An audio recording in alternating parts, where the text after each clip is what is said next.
अस्सलामुअलैकुम। मेरा नाम सैयद वकार हुसैन शाह है और मैं आपको अपने यूट्यूब चैनल वकार वैल्यूएशन में खुश आमदीद कहता हूँ और अपनी क्लास का आगाज़ हदीस करीम से करते हैं। नबी करीम सल्लल्लाहु अलैहि वसल्लम ने इरशाद फरमाया कि जिसके दिल में ज़र्रा बराबर भी तकब्बर होगा वो जन्नत में दाखिल नहीं होगा। एक आदमी ने अर्ज़ की, क्या आदमी चाहता है कि उसका लिबास अच्छा हो, उसके जूते उम्दा हों, तो ये क्या ये भी तकब्बर है? आप सल्लल्लाहु अलैहि वसल्लम ने फरमाया, नहीं, बेशक अल्लाह ताला खूबसूरत है और खूबसूरती को पसंद करता है। हक बात को ठुकराना और लोगों को हकीर समझना तकब्बर है। प्यारे बच्चों, आज की क्लास में एक्सरसाइज 3.3 क्वेश्चन नंबर 9 से लेकर क्वेश्चन नंबर 12 तक सवाल करेंगे। तो वीडियो को शुरू करने से पहले कमेंट सेक्शन में लाजमी बताएं कि आप हमारी वीडियो को कहाँ से देख रहे हैं और आपके स्कूल में पढ़ते हैं। तो चलते हैं अपने क्वेश्चन की जानिब।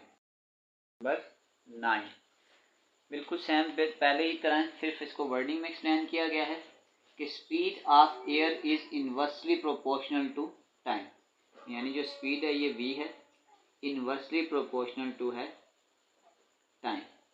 अब हमें वो कहता है कि v यानी जो स्पीड है वो 100 मीटर पर सेकंड है और जो टाइम है वो 15 सेकंड है। फाइंड द स्पीड, हमने v को फाइंड आउट करना है when t is equal to 20 second. ये हमारे पास इसका डाटा था। तो सबसे पहले हम क्या करते हैं, हम यहाँ से स्टार इक्वेशन बनाएंगे। ये आपके पास आ जाएगा v is equal to k divided by t। v की वैल्यू हम पुट करेंगे 100, टाइम की वैल्यू पुट करेंगे 15। इसको इधर मल्टीप्लाई कर दें, 15 multiply by 100 is equal to k। ये आ जाएगा 1500 is equal to k। k का ये आंसर वापस हम इसकी मेन इक्वेशन में पुट कर देंगे। तो ये आपके पास जो स्टार इक्वेशन बन जाएगी वो आ जाएगी v is equal to 1500 divided by t। ये आपके पास आ गई है स्टार इक्वेशन। उसके बाद हमने क्या करना है, v को फाइंड आउट करना है when t is equal to 20।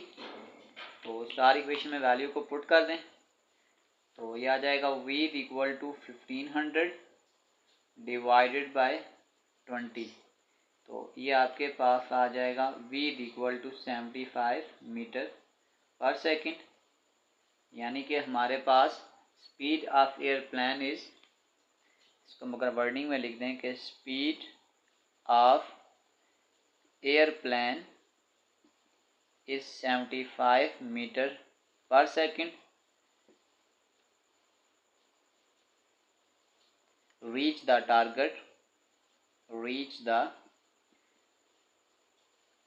target in 20 second. अगर उसने टारगेट को 20 सेकेंड तक पहुंचना होगा तो फिर उसकी जो स्पीड होगी वो 75 मीटर पर सेकेंड होगी। चलते हैं क्वेश्चन नंबर 10 की जानिब। 10 कह रहा है कि 15 worker can build a wall in 25 days. सबसे पहले हम इसको ऐसे लिखते हैं कि वर्कर रेशो डेज। पहले वो ये कह रहा है कि 15 वर्कर्स हैं और वो किसी दीवार को 25 डेज में कंप्लीट करते हैं। फर्स्ट पार्ट में कह रहा है how many workers are needed to complete the wall in 10 days. अब आपके पास देखें, पहले आप नंबर ऑफ जो डेज थे वो 25 थे, अब डेज हो गए 10। इसका मतलब है कि अगर हम कोई काम 25 दिनों में करते हैं, अगर वही काम 10 दिनों में करेंगे तो इसका मतलब हमें नंबर ऑफ वर्कर को बढ़ाना पड़ेगा। तो सबसे पहले कहते हैं कि let worker is equal to x. ये कंसेप्ट आपके पास इन्वर्सली प्रोपोर्शनल का था कि हम एक चीज़ अगर कम करेंगे तो दूसरी हमें ज़्यादा करनी पड़ेगी। तो अगर हम इसको कार्डिंग लिखें एरोज के हिसाब से तो ये आ जाएगा x by 15, 25 by 10 cross multiply, ये आ जाएगा 10x 15 मल्टीप्लाई 25। ये आपके पास आ जाएगा 15 multiply 25, x is equal to 375 divided by 10। तो ये आपके पास आ जाएगा x इज इक्वल टू 375/10।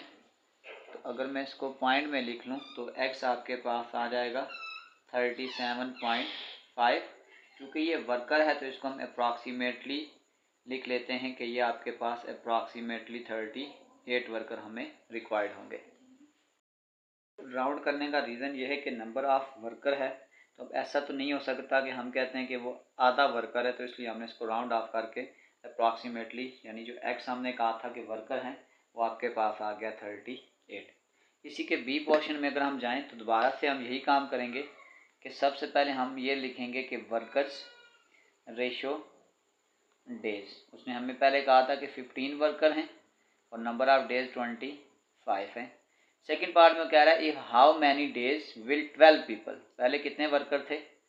15 थे, अब 12, तो यानी वर्कर कम हो गए, तो इसका मतलब नंबर ऑफ़ डेज इंक्रीज़ होंगे। ये देखें यहाँ पे पहले भी हमने कहा था कि वर्कर 15 थे, तो हमने कहा था कि वर्कर इंक्रीज होंगे, तो आंसर 38 आया। अब आपके पास ये 25 है, तो अब नंबर ऑफ़ डेज, क्योंकि पहले 15 वर्कर थे, 25 डेज थे, अब 12 वर्कर यानी वर्कर कम हो रहे हैं, तो फिर नंबर ऑफ़ डेज यानी 25 से उसका आंसर ज़्यादा आना चाहिए। तो यहाँ पे भी हम इस तरीके से करते हैं कि let days is equal to x. अब हम इसको सॉल्व करते हैं उसी एरो की पोजीशन के साथ। 15/12 इज इक्वल टू x/25। जिस हिसाब से एरो देखें, एरो ऊपर से नीचे आया तो मैंने ऊपर से नीचे वैल्यू लिखी है, ये नीचे से ऊपर जा रहा है तो नीचे से ऊपर वैल्यू लिखी है। क्रॉस मल्टीप्लाई कर लें, 12x is equal to 15 multiply 25। 12x is equal to, इनको मल्टीप्लाई कर लें, 15 मल्टीप्लाई 25, ये आ गया 375। x is equal to 375 divided by 12, तो ये आपके पास आ जाएगा 31.25, यानी x इज इक्वल टू 31.25। तो इसको आप 31 भी लिख सकते हैं, यानी इसको अप्रॉक्सीमेटली हम 31 डेज भी लिख सकते हैं अगर हम इसको राउंड ऑफ करेंगे। तो ये हमारा क्वेश्चन नंबर 10 कंप्लीट हो गया। चलते हैं क्वेश्चन नंबर 11 की जानिब। 11 क्वेश्चन नंबर 11 को सॉल्व करने से पहले हमारे पास एक कंसेप्ट है बॉयज़ लॉ। उसमें आपके पास ये होता है कि जो प्रेशर और जो वॉल्यूम होता है ये केप्ट कांस्टेंट होते हैं। यानी अगर मैं इसको वर्डिंग के हिसाब से लिखूँगी P1 V1 is equal to P2 V2। अगर हमारे पास और भी हो P3 V3 तो ये आपस में बराबर होंगे। तो अब अगर हम इसको अपनी कंडीशन के हिसाब से बनाएंगे, उसने कहा है the volume of a gas at the pressure इस 100 पास्कल, यानी कि जो P1 है ये आपके पास 100 पास्कल है, और 15 मीटर क्यूब जो वॉल्यूम होता है, ये मीटर यानी वॉल्यूम का जो फार्मूला होता है length multiply width multiply height, तो इसका जो यूनिट होगा वो मीटर का क्यूब होगा। तो इसका मतलब है ये V1 आपके पास आ जाएगा 15 मीटर का क्यूब। वो कहें था find the volume of a gas, तो सेकंड वॉल्यूम इसको V2 रख लेते हैं। अगर आपके पास जो प्रेशर है यानी जो P2 है वो 150 पास्कल है, तो अब हम लिखेंगे according to boys law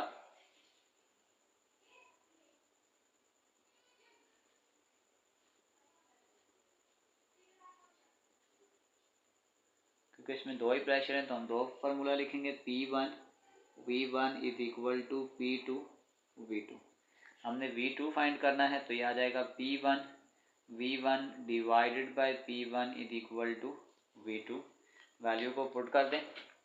P1 आपके पास 100 है, V1 आपके पास 15 और P1 आपके पास है 150 इज इक्वल टू V2। इसको थोड़ा फर्दर सॉल्व कर लें, ये आ जाएगा V2 is equal to 1500 divided by 150, तो ये आ जाएगा 1500 डिवाइडेड बाय 150, तो यानी जो V2 है वो आपके पास आ गया 10।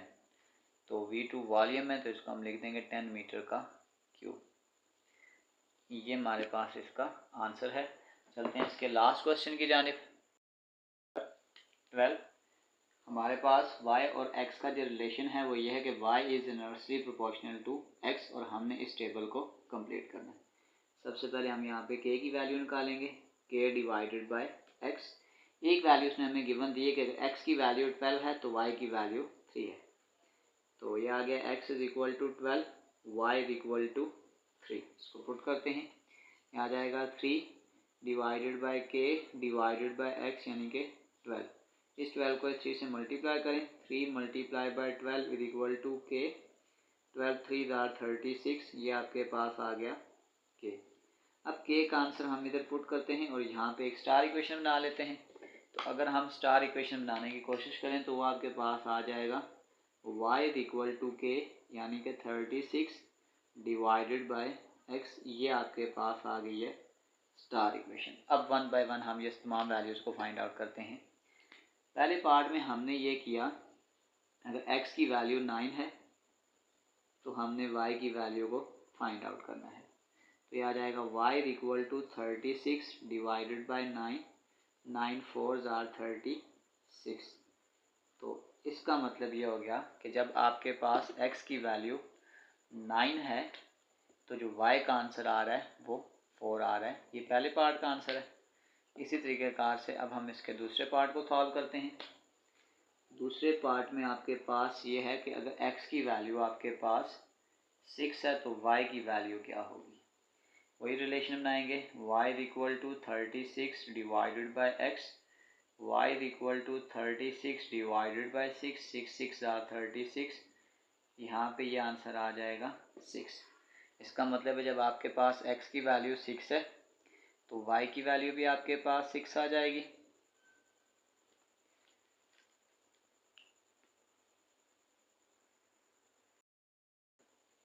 थर्ड, अब पार्ट नंबर थर्ड में हमने ये करना है कि x की वैल्यू को फाइंड आउट करना है जब आपके पास y की वैल्यू 4। स्टार इक्वेशन पुट करेंगे, y is equal to 36 divided by x, ये x ऊपर चला जाएगा, x is equal to 36 divided by y, 36 divided by y की जगह 4 पुट कर देंगे, 4 9 आर 36 यानी कि x इज इक्वल टू 9। तो x का आंसर 9 आ जाएगा जब आपके पास y की वैल्यू 4 है। फर्दर इस तीन पार्ट्स को भी सॉल्व करते हैं। 4 में हमने x की वैल्यू को फाइंड आउट करना है जब आपके पास y की वैल्यू 12 हो। तो हम पहले स्टार इक्वेशन लिखते हैं, y is equal to 36 divided by x, ये x ऊपर जाएगा और y नीचे आ जाएगा, तो ये आ जाएगा x is equal to 36 divided by y, x is equal to 36, y की जगह आ जाएगा 12, 12 3 आर 36 यानी x इज इक्वल टू 3। तो यानी जो x का आंसर आ जाएगा वो आपके पास आ जाएगा 3। पार्ट नंबर 5, पार्ट नंबर 5 में अब हमने ये करना है कि x की वैल्यू अगर आपके पास 3 है तो हमने y की वैल्यू को फाइंड आउट करना है।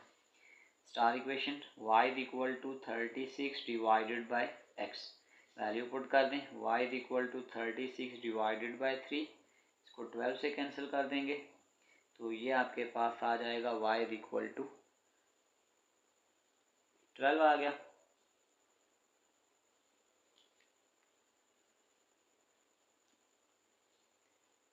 यहाँ पे x की वैल्यू 3 है और y इज इक्वल टू 12 है।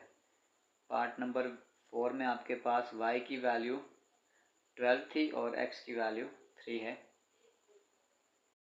लास्ट पार्ट अब हमने ये करना है कि अगर आपके पास x की वैल्यू 1 हो तो हमने y की वैल्यू को फाइंड आउट करना है। ये आ जाएगा y is equal to 36 divided by x, ये आ जाएगा y is equal to 36 divided by 1 को इससे डिवाइड करेंगे तो यही आंसर आ जाएगा। तो y का आंसर आपके पास आ गया 36 when x is equal to 1। हमने इस पूरे कंप्लीट टेबल को भी सॉल्व कर लिया। इसी के साथ हमारी एक्सरसाइज 3.3 कंप्लीट सॉल्व हो चुकी है। आखिर में मैं एक प्ले लिस्ट लगा दूंगा, उस प्ले लिस्ट में जाकर आप किसी भी वीडियो को विज़िट करना चाहें तो आसानी से विज़िट कर सकते हैं। आखिर में एक छोटा सा मैसेज अपने देखने और सुनने वालों के लिए कि जिस काम को पूरा करने की ताकत तुम में ना हो उसे अपने ज़िम्मे कभी भी मत लो। प्यारे बच्चों, अपना बहुत सारा ख्याल रखें। मिलते हैं अगली वीडियो में, तब तक के लिए अल्लाह हाफ़िज़।